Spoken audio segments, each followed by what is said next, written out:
Average deviation. Okay, yung average deviation is yung average ng mga scores at yung layo ng mga scores between each other. So, alam naman natin, pag kinuha yung average, add mo sila and then kung ilan sila, yon. Pero ang sa average deviation, tinitingnan natin yung distance, yung layo ng scores sa bawat isa. So, ima-minus mo yun. Kung ano yung nakuha mong average, yun ang ima-minus mo per number and then divided by that number. So, yun.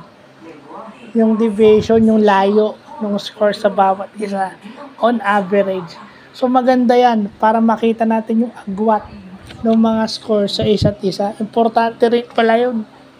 O, pag mag-evaluate ka ng average mo, then, kung titingnan mo yung distansya, maganda rin pag magko-compute ka ng average mo sa grade. Yung layo ng average mo per quarter, o kaya per level na nandun ka, makikita mo yung distansya. Makikita mo kung paano mag-i-improve ka ba o hindi on your studies. So yun, mabutit meron tayong natutunang math concept ngayong araw. Ito yung tinatawag na net deviation din. Average net deviation. So, yun lang po.